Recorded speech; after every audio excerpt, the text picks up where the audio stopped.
Hello friends, welcome to my channel. मेरा नाम है ध्रुव और आप देख रहे हैं the learners community in technology. आज हम बात करने जा रहे हैं इंट्रोडक्शन ऑफ इंटरनेशनल रिलेशन, जो कि अंतर्राष्ट्रीय संबंधों का परिचय है, आपकी पॉलिटिकल साइंस की बुक। उसका यूनिट 1 की पार्ट 4 है ये, ठीक है। ये यूनिट 1 जो है, इसमें काफ़ी अलग अलग टॉपिक्स हैं, ठीक है। एक टॉपिक के अलग अलग सब टॉपिक्स हैं, उन सब के बारे में हम डिस्कस कर चुके हैं, ठीक है।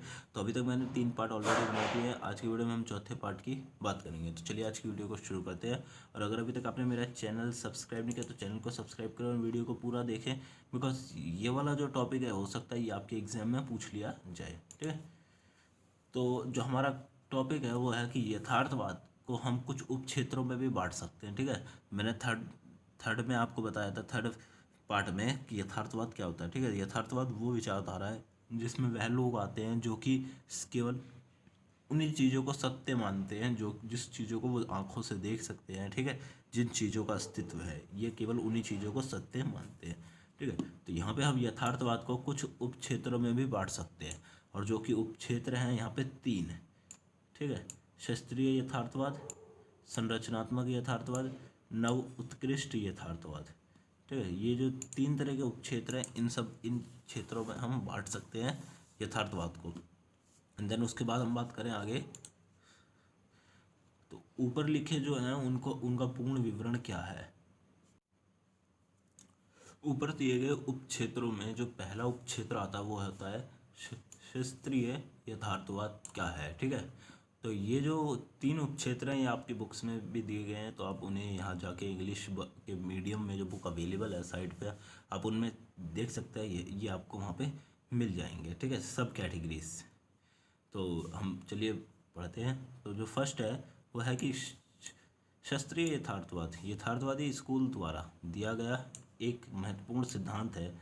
यह सिद्धांत इस चीज़ का पालन करता है कि राज्य अंतर्राष्ट्रीय संबंधों में मुख्य अभिनेता या फिर मुख्य प्रतिनिधि है, तथा अंतर्राष्ट्रीय प्राधिकरण जैसी कोई भी संस्था नहीं है जो राज्य के ऊपर शासन करे।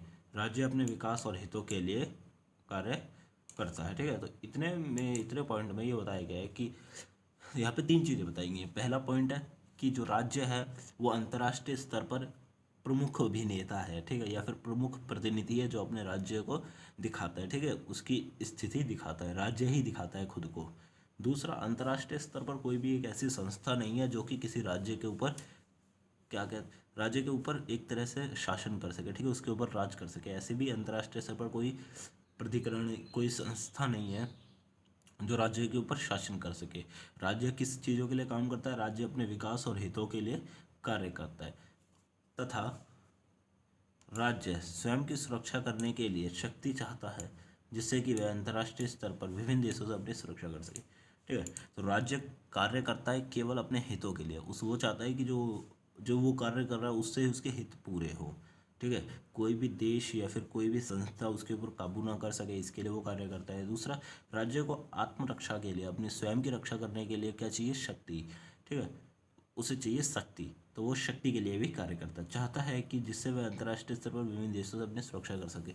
राज्य को स्वयं की रक्षा करने के लिए शक्ति चाहिए, और जिससे कि वो क्या कर सके? अंतर्राष्ट्रीय स्तर पर अलग अलग देशों से, ठीक है, अपनी सुरक्षा कर सके, जिससे कि उसका जो विकास है उसमें कोई बाधा ना आए।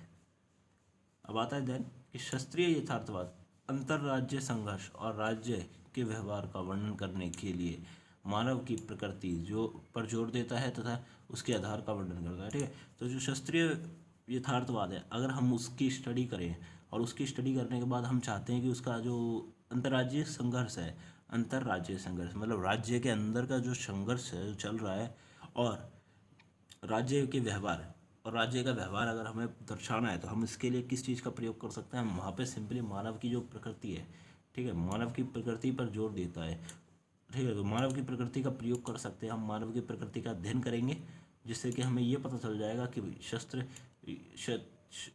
सशस्त्रीय यथार्थवाद में जो राज्य संघर्ष है, ठीक है, और राज्य का व्यवहार है वो किस प्रकार का है, ठीक है। इसके लिए वो क्या करता है? मानव की प्रकृति पर जोर देता है और उसके आधार का वर्णन करता है। उसके बाद आता है शास्त्रीय यथार्थवाद सिद्धांत मानव प्रकृति के बारे में निराशावादी दृष्टिकोण को अपनाता है और तर्क देता है कि मनुष्य स्वाभाविक रूप से परोपकारी नहीं है, बल्कि वे स्वयं रुचि रखते हैं और भय या आक्रामकता से बाहर निकलते हैं। ठीक है, अब इसमें बताया गया है कि जो शास्त्रीय यथार्थवाद का महत्वपूर्ण सिद्धांत जो है वो है कि मानव की प्रकृति के बारे में निराशावादी दृष्टिकोण रखता है। वो जानता है कि मानव की जो प्रकृति है वो कभी एक जैसी नहीं रहती। ठीक है, मानव की प्रकृति समय से समय चेंज होती रहती है। कभी मानव स्वाभाविक रूप से परोपकारी नहीं होता। ठीक है, कभी भी मानव स्वाभाविक रूप से अपने अंदर के मन से परोपकारी नहीं होता। ठीक है, ऐसा नहीं होता कि वो दान दक्षिणा करे या फिर लोगों को सही जीवन देने की कोशिश करे। नहीं, मानव हमेशा से ही निराशावादी रहा है। ठीक है, वो हमेशा से ही अन्य व्यक्ति को निराशा देता रहा है। इसीलिए उसके लिए कौन सी जो दृष्टिकोण है उसका यूज़ किया जाता है, निराशावादी दृष्टिकोण का यूज़ किया जाता है मानव की प्रकृति के लिए।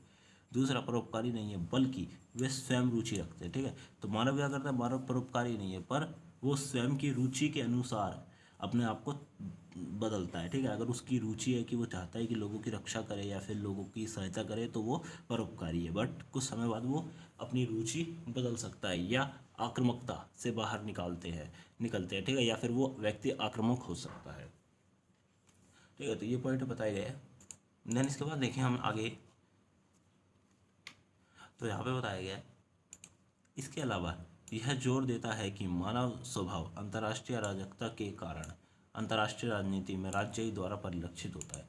ठीक है, इसके अलावा जो मानव का जो स्वभाव है, किसी व्यक्ति का जो स्वभाव है वो अंतर्राष्ट्रीय अराजकता के कारण अंतर्राष्ट्रीय राजनीति में राज्य द्वारा परिलक्षित होता है। ठीक है, अंतर्राष्ट्रीय अराजकता क्या है? अंतर्राष्ट्रीय अराजकता का अर्थ है सिंपल सा कि अंतर्राष्ट्रीय स्तर पर, ठीक है, कई देशों का ग्रुप होता है। ठीक है, वो अराजक है। वो क्या चाहता है? वो चाहता है शासन करना या फिर लोगों को दबाना। ठीक है, तो अंतर्राष्ट्रीय अराजकता के कारण अंतर्राष्ट्रीय राजनीति में राज्य द्वारा परिलक्षित है। अब जो मानव का स्वभाव है वो दिखाता है अंतर्राष्ट्रीय स्तर पर कि राज्य किस प्रकार का है।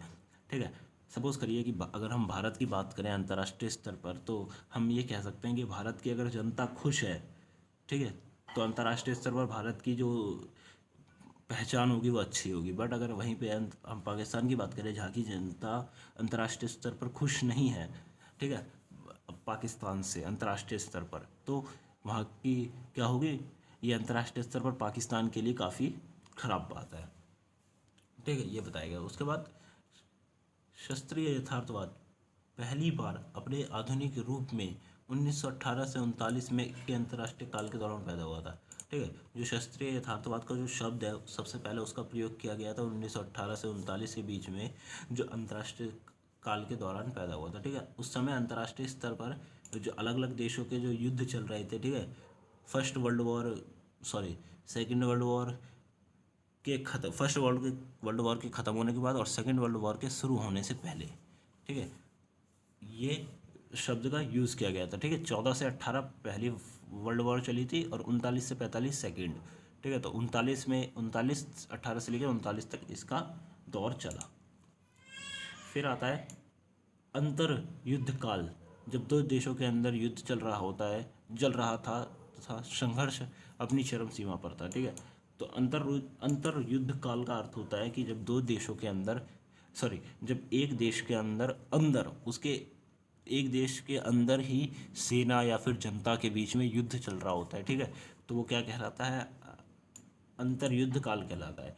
के दौरान शास्त्रीय यथार्थवाद उस समय अंतर्राष्ट्रीय संबंधों में आदर्शवादी और व्यवहारवादी सिद्धांत की प्रमुखता की प्रतिक्रिया के रूप में विकसित हुआ।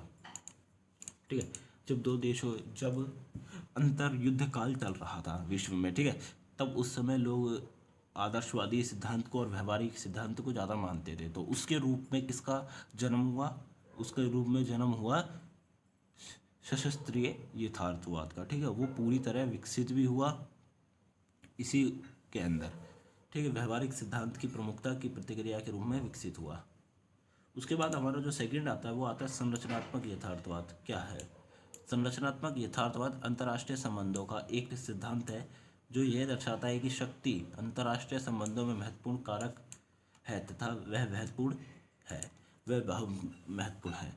अब जो दूसरा पॉइंट आता है वो आता है, इसमें पूछा गया है संरचनात्मक यथार्थवाद क्या होता है, ठीक है। तो आपसे ये पूछा जा सकता है, तो आपको यहाँ लिखना है कि संरचनात्मक यथार्थवाद अंतर्राष्ट्रीय स्तर पर दिया गया एक सिद्धांत है, जिसका अर्थ है कि शक्ति अंतर्राष्ट्रीय संबंधों में बहुत महत्वपूर्ण कारक है, ठीक है। प्रत्येक राज्य को शक्ति चाहिए, ये आप जानते हैं, ठीक है। प्रत्येक राज्य को इतनी शक्ति चाहिए कि वह अपना खुद का जो रक्षा है वो कर सके, और कुछ राज्यों को शक्ति इतनी चाहिए कि वो अन्य राज्यों पर शासन कर सके, ठीक है। ये उनके स्वभाव है। तो अंतर्राष्ट्रीय स्तर पर क्या शक्ति हमेशा से महत्वपूर्ण कारक रहा है। अब देन बात करें आगे की, तो पहली बार, ठीक है, केनिथ वॉल्टज ने अपनी 1969 की पुस्तक थ्योरी ऑफ इंटरनेशनल पॉलिटिक्स में उल्लेखित किया, संरचनात्मक यथार्थवाद दो गुटों में विभाजित है, आक्रामक यथार्थवाद और रक्षात्मक यथार्थवाद। अब ये जो संरचनात्मक यथार्थवाद है, इसका सबसे पहले प्रयोग किया गया था केनिथ वॉल्टज की बुक में, जो कि 1969 में लिखी गई थी, थ्योरी ऑफ इंटरनेशनल पॉलिटिक्स, ठीक है। तो ये जो बुक है और इनके जो राइटर हैं, इसका नाम आपको बहुत अच्छे से याद होना चाहिए, साथ में सन, बिकॉज अगर आपसे पूछा जाता है तो आपको इसका आंसर देना होगा, और ये आपका एक मेन पॉइंट बन सकता है, ठीक है। तो केनिथ वॉल्टज ने 1969 में एक बुक लिखी थी, थ्योरी ऑफ इंटरनेशनल पॉलिटिक्स, उसमें इन्होंने संरचनात्मक यथार्थवाद की बात की थी। अब उन्होंने बताया कि संरचनात्मक यथार्थवाद को दो गुटों में विभाजित किया जा सकता है, आक्रामक यथार्थवाद और रक्षात्मक यथार्थवाद। अब आपको दोनों के ही नाम पढ़ के पता चल गया होगा कि किस प्रकार के ये हैं, ठीक है। तो संरचनात्मक यथार्थवाद यह मानता है कि अंतर्राष्ट्रीय संरचना की प्रकृति को उसके आदेश, सिद्धांत, अराजकता, क्षमता के वितरण, अंतर्राष्ट्रीय प्रणाली के भीतर महान शक्तियों की संख्या से मापा जा सकता है, द्वारा परिभाषित किया जाता है, ठीक है। तो संरचनात्मक यथार्थवाद का मानना है कि जो अंतर्राष्ट्रीय संरचना है उसकी प्रकृति को हम किस प्रकार पढ़ जान सकते हैं, ठीक है। सपोज करिए कि अंतर्राष्ट्रीय संगठन है कोई, हमें उसकी प्रकृति को देखना है, तो हम उसकी प्रकृति को देखने के लिए उसके आदेश को पढ़ेंगे, ठीक है। आदेश द्वारा दिए गए सिद्धांतों को देखेंगे, उसकी अराजकता देखेंगे, उसकी क्षमता देखेंगे कि वो किस प्रकार कार्य कर रहे हैं, ठीक है। उसकी क्षमता देखेंगे, उसकी क्षमता कितनी है किसी कार्य को करने की, ठीक है। इन चीज़ों द्वारा हम क्या कर सकते हैं, किसी भी अंतर्राष्ट्रीय स्तर पर अंतर्राष्ट्रीय संबंध का वितरण कर सकते हैं, या फिर हम विवरण कर सकते हैं। उसके बाद आता है संरचनात्मक यथार्थवाद मानता है कि अगर हमें अंतर्राष्ट्रीय संरचना की प्रकृति को परिभाषित करना है, तो हमें उसके आदेश, सिद्धांत, अराजकता और क्षमताओं के आधार पर परिभाषित कर सकते हैं, ठीक है। सिंपल ऊपर दिया गया पॉइंट थोड़ा सा डिफिकल्ट है, बट नीचे दिया गया सेम पॉइंट है और सेम है, ठीक है। तो संरचनात्मक यथार्थवाद मानता है कि अगर हमें अंतर्राष्ट्रीय संरचना की प्रकृति को परिभाषित करना है, तो हमें उसके आदेश, सिद्धांत, अराजकता और क्षमताओं के आधार पर उसे परिभाषित करना होगा।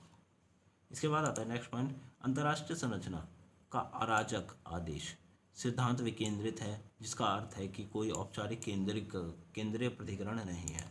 अब ये वाला पॉइंट काफ़ी ज़्यादा इंपॉर्टेंट है आपके में, कि यहाँ पे बताया गया है कि जो अंतर्राष्ट्रीय संरचना में जो अराजक आदेश है, ठीक है, जो अब मैंने आपको बताया था, ठीक है, अराजक आदेश सिद्धांत विकेंद्रित है, जिसका अर्थ है कि कोई भी औपचारिक केंद्रीय प्राधिकरण नहीं है, ठीक है। अंतर्राष्ट्रीय स्तर पर कोई भी ऐसा एक ग्रुप नहीं है जो कि लोगों को दबाव दे सके, ठीक है। इसका कोई ग्रुप नहीं है, बस ये लोग ग्रुप बना के कार्य करते हैं, ठीक है। अंतर्राष्ट्रीय स्तर पर कोई ग्रुप नहीं है ऐसा जो केंद्रीय हो, ठीक है, जिसका एक केंद्र हो जहाँ से कि पूरे के पूरे ग्रुप को संभाल लिया जाए, ऐसा कोई भी ग्रुप है ही नहीं।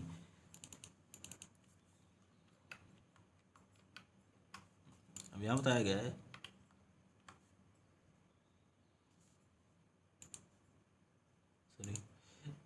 एक और आक्रामक यथार्थवाद वर्चस्व और आधिपत्य के माध्यम से सुरक्षा प्राप्त करने की शक्ति चाहता है, शक्ति और प्रभाव चाहता है, ठीक है। तो यहाँ पे आक्रामक यथार्थवाद बताता है कि वो आक्रामक यथार्थवाद चाहता है कि उसे वर्चस्व मिले, ठीक है। वो आधिपत्य के माध्यम से सुरक्षा प्राप्त करने के लिए शक्ति और प्रभाव चाहता है। आक्रामक यथार्थवाद का सिंपल सा अर्थ है कि वो आक्रामक होके, ठीक है, अग्रेसिव होके कार्य करे और लोगों को दबाव में रख कर अपना विकास कर सके, ठीक है। वहीं दूसरी ओर जो रक्षात्मक यथार्थवाद आता है, वो तर्क देता है कि अंतर्राष्ट्रीय प्रणाली की अराजक संरचना राज्य की सुरक्षा प्राप्त करने के लिए उदार और आरक्षित नीतियां को बनाए रखने के लिए प्रोत्साहित करता है। अब जो रक्षात्मक यथार्थवाद है वो क्या चाहता है कि अराजक संरचना राज्य की सुरक्षा को प्राप्त करने के लिए उदार और आरक्षित नीतियों को बनाए रखने की प्रोत्साहित करता है। ठीक है, वो चाहता है कि अंतर्राष्ट्रीय जो प्रणाली है, ठीक है, उसकी जो अराजक संरचना है उसको समाप्त करने के लिए तथा राज्य की सुरक्षा करने के लिए उदार और आरक्षित नीतियाँ, ठीक है, उदारवादी जो नीतियाँ बनाई गई हैं और जो आरक्षित नीतियाँ हैं, ठीक है, उनका ही प्रयोग किया जाए।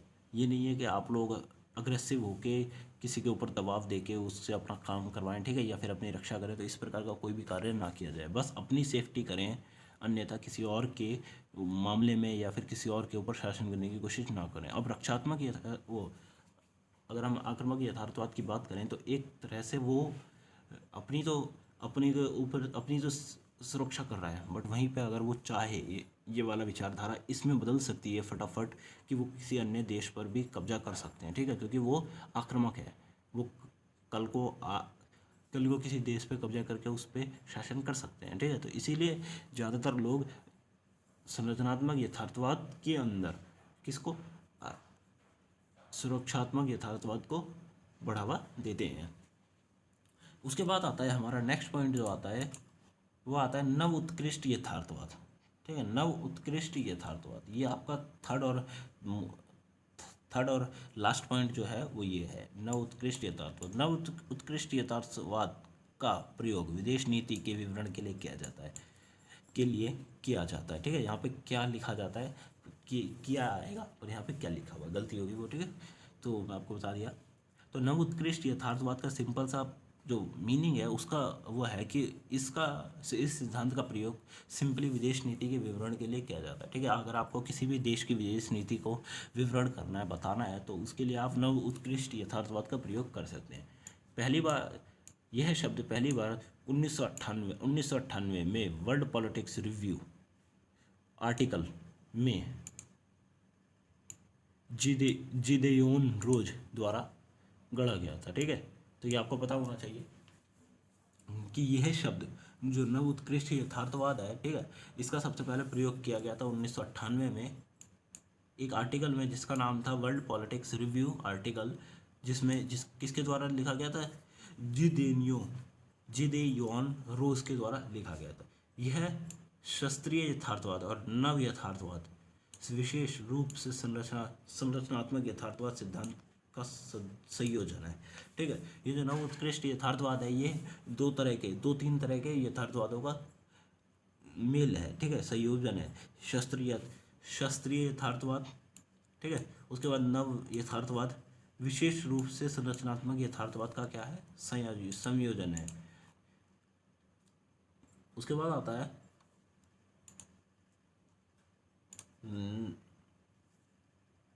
नव उत्कृष्ट यथार्थवाद मानता है कि अंतर्राष्ट्रीय प्रणाली में एक राज्य की क्रियाओं को पारिस्थितिक संबंधित प्रणालीगत के बर्ताव से समझा जा सकता है। ठीक है, अगर आपको किसी अंतर्राष्ट्रीय स्तर पर किसी भी राज्य की प्रक्रिया को समझना है तो आप उसको सिस्टमेटिक ढंग से समझ सकते हैं। ठीक है, एक के बाद एक ढंग से समझ सकते हैं। अगर आपने उसे इस प्रकार समझने की कोशिश करिए पूरा का पूरा एक बार में, तो ये थोड़ा आपके लिए कठिन हो सकता है। ठीक है, बट अगर आप चाहते हैं कि आप उसे एक बार में समझें तो आप इसे समझ सकते हैं। आपको उसको किस तरह समझना होगा, प्रणालीगत या फिर सिस्टमेटिक वेरिएबल्स के रूप में समझना होगा, जैसे कि राज्य के बीच शक्ति प्रदर्शन, क्षमताओं का वितरण, साथ ही संज्ञात्मक चर, जैसे कि, ठीक है, अगर आपको समझना है प्रणालीगत तो आपको उसको पहले शक्तियों का प्रदर्शन देखना होगा, उसकी क्षमताओं को देखना होगा। वहीं इसका जो दूसरा पॉइंट दिया गया है वो है कि संज्ञानात्मक चर, ठीक है, कॉग्निटिव वेरिएबल्स के रूप में अगर आपको समझना है तो आपको समझना होगा कि प्रणालीगत दबाव को सही और गलत अनुभूति, अन्य राज्य के इरादे या उनसे होने वाले खतरे, और घरेलू चर। ठीक है, अब जो संज्ञानात्मक आता है वो संज्ञानात्मक चर के अगर आपको हिसाब से उसे विवरण करना हो तो आपको देखना होगा कि प्रणालीगत दबाव को सही या गलत अनुभूति, जो प्रणालीगत दबाव है उनकी जो अनुभूति है वो सही है या गलत है। दूसरा, किसी राज्य के इरादे किस प्रकार के हैं। सपोज करिए कि आपको बगल वाला राज्य आपके ऊपर कभी भी हमला कर सकता है। ठीक है, तो आपको जब अपने राज्य का विवरण देंगे, ठीक है, तो आपको ये बताना होगा कि हमारा जो पड़ोसी राज्य है वो हम पे कभी भी हमला कर सकता है। ठीक है, उसकी नीति ही कुछ इस प्रकार की है। उसके बाद आता है घरेलू चर। मतलब डोमेस्टिक वेरिएबल्स जैसे समाज पर असर डालने वाले राज्य, संस्था, कुलीन वर्ग और सामाजिक कारक। ठीक है, तो अगर आपको डोमेस्टिक के हिसाब से समझाना है तो आपको ये समझाना होगा जैसे कि समाज पर असर डालने वाले राज्य, संस्थान। ठीक है, राज्य के कुछ ऐसे संस्थान होते हैं जो समाज पर असर डालते हैं, वो असर बुरा भी हो सकता है और वो असर अच्छा भी हो सकता है। ठीक है, कुलीन वर्ग हो सकते हैं या फिर सामाजिक कारक हो सकते हैं। तो इन सब चीज़ों से आप क्या कर सकते हैं, अपने राज्य का विवरण दे सकते हैं। ठीक है, तो ये वीडियो यहीं तक थी। अगर आपको वीडियो अच्छी लगी तो वीडियो को लाइक करें, चैनल को सब्सक्राइब करें, साथ में इस वीडियो को अपने फ्रेंड के साथ जरूर शेयर करें, बिकॉज ये वीडियो काफ़ी इंपॉर्टेंट है आपके लिए, क्योंकि आपके 4th सेमेस्टर में अभी तक एक ही यूनिट वेबसाइट पे आई है। ठीक है, तो एक यूनिट के मैंने 4 पार्ट बना दिए हैं। तो प्लीज़ इन वीडियोस को जितना शेयर हो सके आप उतना शेयर करें और लाइक कर दीजिए वीडियो को, साथ में चैनल को सब्सक्राइब कर दीजिए और मेरे टेलीग्राम के ग्रुप को ज़रूर ज्वाइन करिए। ये जो बुक की पीडीएफ है ये आपको लास्ट वीडियो के डिस्क्रिप्शन बॉक्स में मिल जाएगी। अभी तक इसकी पीडीएफ और कंप्लीट नहीं है, कुछ पार्ट्स हैं जो कि अभी कंप्लीट होना बाकी हैं। ठीक है, तो वो मैं कुछ ही दिन में जल्दी से जल्दी करवाने की कोशिश करूँगा और उसके बाद मैं पीडीएफ अपलोड कर दूँगा। तो मिलते हैं अगली वीडियो में। थैंक्स फॉर विजिटिंग और माय चैनल गाइस।